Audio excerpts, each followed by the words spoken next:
Hi, third graders. I wanted to come on here today and just give everybody an update about where to find things in Schoology and how I want you to be going about doing your work. So, for this week, I've been doing announcements and they should come up here at the top. If you ever miss a day, the announcements can be found here later under updates.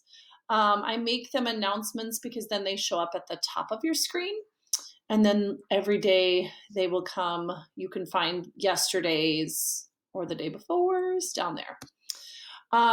Okay, so going back into the course, I want you to know the next part will be the document to the daily math questions. You can click on this and it will open the Google Doc where you can type questions to me. I do my best to check this every, I don't know, 10 or so minutes. If it's been a while for me getting back to you, then you can send me an email. That is something also that if you wanted to open it in Google, you could just bookmark that because it'll be the same link every day. Okay. The next thing down is a little guidelines for Schoology. So these are the things that I want to make sure that you know. If you videos are required, it will say watch in front of it. The workbook and the classwork, I want you to complete the required problems. You need to correct, and then you need to do the reflections. And that's the most important part, and that's mostly why I want to come on here today to make sure that you guys know where these are. So the kids working in prime time, they know that I've been doing, and we're almost done.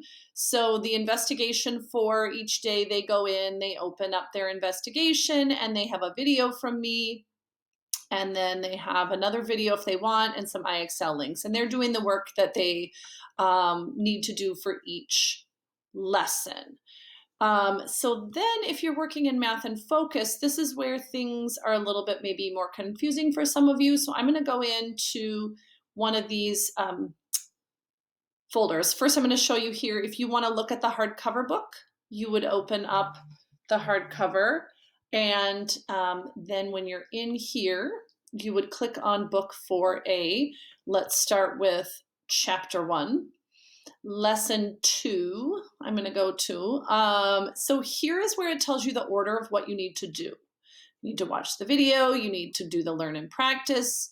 The let's practice, a couple people have emailed me, do we have to do those? I'm happy to let you skip them if you feel like you understand the material.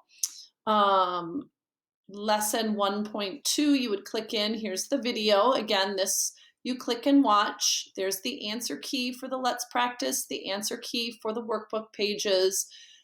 This one has one IXL. Remember to log into IXL first and then click that link because then you're already logged in. I want you to try for 80 to 90% accuracy. If you try to get to 100, you'll end up spending days and days and days on extra math, and I don't want you to do that. This last part is the one that I want to make sure everybody is doing. I can see in my gradebook that only a few people are doing this. You go into the check-in, and it's not going to let me do it because I'm pretending to be Morgan here, but you would click start a new attempt, and then it's usually 2 to 3 questions. And it will help me know if you are doing one lesson every day, for one thing. And it also helps me know if you understand what you need to be working on. So that is in the 4th grade A and B book, and it also is in that 5th grade book for anybody working in 5th grade. Again, here's that hardcover book, and inside each chapter, it says the same thing, right? The lessons with the videos, the answer keys, the IXL, and the check-in. We will have another Google Meet soon. That was on the front too. So if you're, a few of you said that you missed it, but remember you got to read the announcement, and then the link will be here underneath. All right. I hope everybody has a wonderful afternoon and happy Friday.